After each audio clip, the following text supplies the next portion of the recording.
नमस्कार. आम्ही लोक या YouTube मंचामध्ये आपल्या सगळ्यांचं स्वागत. मित्रहो, महाराष्ट्र विधानसभा निवडणुकांचे जे निकाल आज आपल्या समोर येत आहेत, ते केवळ धक्कादायक, अकल्पित आणि अनाकलनीय वाटावेत या स्वरूपाचे.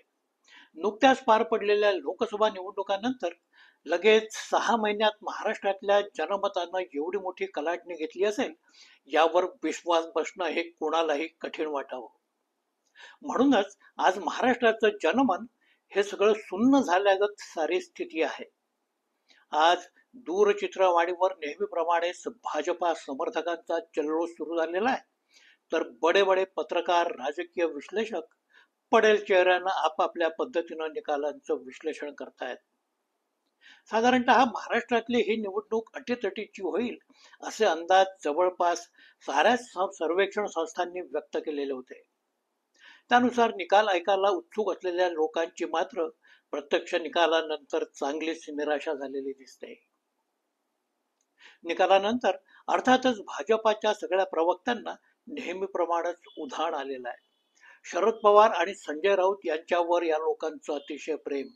शरद पवारांनी एकाच वेळी काँग्रेस आणि उद्धव ठाकरे हे दोन्ही पक्ष मारले. संजय राऊतांनी उद्धव ठाकरेंवरचा आपला सूड उगवला, वगैरे वगैरे. अशा वेळी जे काही बोललं जातं ते सारं काही आज बोललं जात आहे. हे कवित्व आता सतत 5 वर्ष पुन्हा एकदा हिंदू खतऱ्यात येईपर्यंत चालत राहील. असो, यातला प्रमुख मुद्दा हा आहे की प्रत्यक्षात असे काहीही निकाल येतील असं कुणालाही कधी वाटलेलं नव्हतं. त्याचं कारण हे की साधारणतः निवडणूक प्रचारातून निवडणूक निकाल काय लागणार आहेत याची दिशा आपल्याला मिळून जात असते.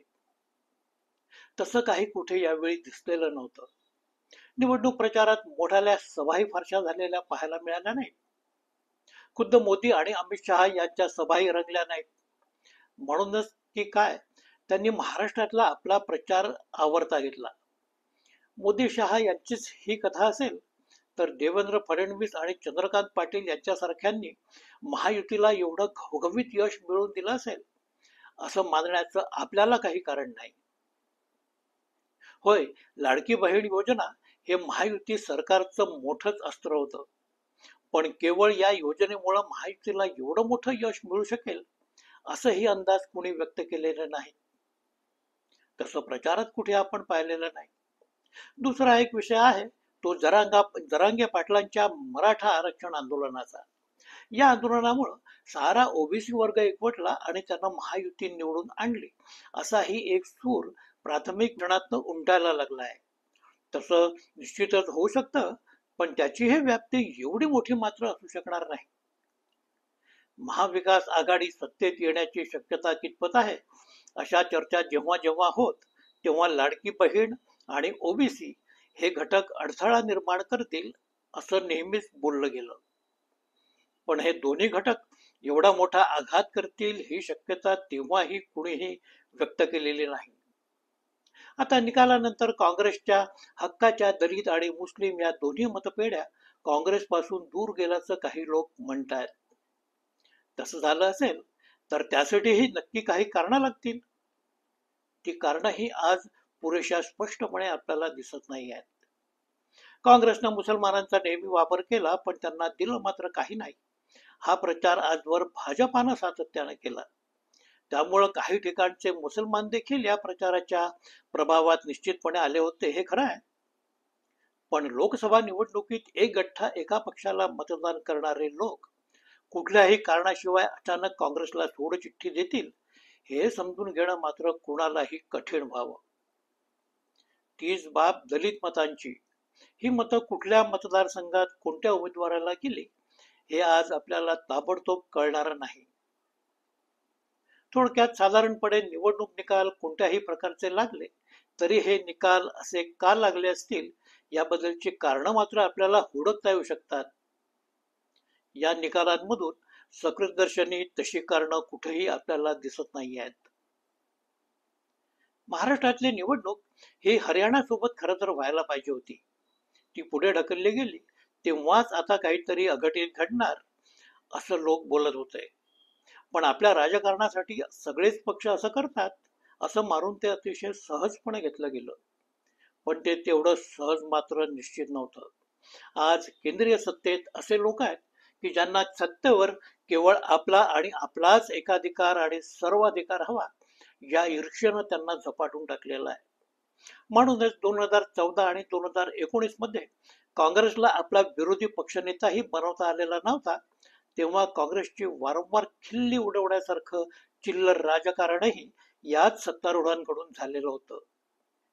आज कुठल्याही पद्धतीनं महाराष्ट्र आपल्या हाती येत नाही हे पाहिल्यानंतर इथंही काँग्रेस पक्ष पूर्णतः पंगू बनवून टाकण्याचा आणि इतर मित्रपक्षांना कायमचा धडा शिकवण्याचं व्यवस्थित नियोजन करण्यात आलेलं दिसलं.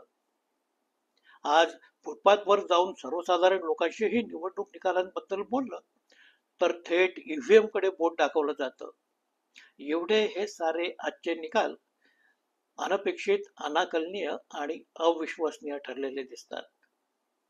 लोकसभा निवडणुकांमध्ये ओपिनियन पोल्स करणारे किंवा एक्झिट पोल करणारे बडे बडे लोक बुरी तरह एक्सपोज होताना आपण तेव्हा पाहिलेले.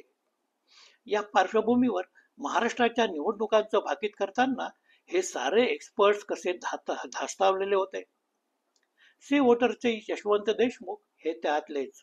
त्यांनी आपला एक्झिट पोल देताना महायुतीला 41% आणि महाविकास आघाडीला 40% मतं मिळतील असा अंदाज व्यक्त केलेला. म्हणजेच इथली निवडणूक ही अतिशय अटीतटीची होईल हा त्यांचा अंदाज. पण त्यांची भीती ही एवढी मोठी, ही मतं किती जागा निवडून आणतील हे सांगताना ते कमालीचे सावध होते.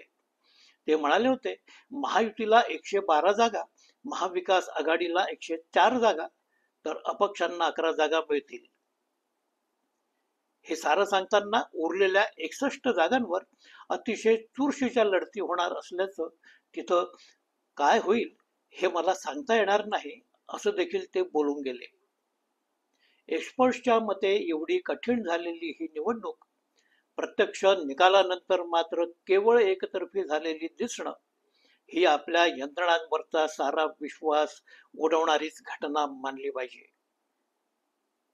असाच एक किस्सा आहे तो ऍक्सिस इंडिया कंपनीच्या प्रदीप गुप्ता यांचा. त्यांनी लोकसभेत भाजपाला 350 जागा मिळतील असं भाकीत केलेलं. प्रत्यक्षात भाजपाला 100 जागा कमी मिळाल्या. ते पाहून थेट टीव्ही स्क्रीनवर थाय मोकलून रडताना प्रदीप गुप्ता आपल्याला दिसले. अनेक संस्थांनी महाराष्ट्रातल्या निवडणुकांचं नेमकं आकलन करणं टाळलेलं असतानाच या गृहस्थांनी मात्र आपले सारे आडाखे तडाखे बाजूला ठेवत निकालांच्या बरोबर एक दिवस अगोदर महायुतीला 178 ते 200 जागा मिळतील हे भाकीत करून दाणादाण उडून दिलेली. हे गृहस्थ एकुलते एक असे की महाराष्ट्रातल्या मतदारांनी जणू यांना सांगूनच मतदान केलेलं असावं, एवढा यांचा हा अंदाज परफेक्ट. यांचे लोकसभेत सारे अंदाज चुकलेले असताना त्यांनी पुन्हा एकदा तसंच किंवा त्याहून मोठं धाडस करावं यासाठी काही ना काही निश्चित अशा प्रेरणा असल्या पाहिजेत. निवडणूक निकाल हे असे लागणार आहेत, हो जाओ सुरू, असं कोणीतरी अधिकारवाढीनं त्यांना सांगितल्याशिवाय असं धाडस ते नक्कीच करणार नाहीत. या सगळ्या घटना पाहता या निवडणुका आणि निवडणुकांचे निकाल ही सारी प्रक्रिया संशयास्पद बनली असेल तर नवल नाही. आज गल्लीबोळात देखील केवळ निवडणूक प्रक्रियेबद्दल संशय व्यक्त करणाऱ्या प्रतिक्रिया आपल्याला पाहायला मिळू शकतात. पण प्रश्न एकच आहे, हे सारं घडलं कसं या प्रश्नाचं काही एक उत्तर आपल्याकडे आज नाही. काय घडलं असू शकतं याबद्दलचे पुरेसे संकेत देणारं तंत्रही आपल्याकडे नाही. पण काहीतरी अभूतपूर्व, अतर्क्य असं मात्र निश्चितपणे घडलेलं आपल्याला या निकालावरून सांगता येतं. मित्र, अर्थशास्त्रामध्ये मोनोपली म्हणजेच एकाधिकार प्राप्त करण्यासंबंधाचं एक शास्त्र सांगितलेलं आहे. त्यात तुम्ही जोपर्यंत तुमच्या स्पर्धेतला लहानात लहान स्पर्धक देखील संपत नाही तोपर्यंत तुम्हाला 100% यश मिळू शकणार नाही, हा या शस्त्राचा सिद्धांत. आजवर बाजारपेठेचा विचार करताना बड्या माशांना लहान मासे गिळंकृत करावे असं आपण कुठेतरी ऐकलेलं.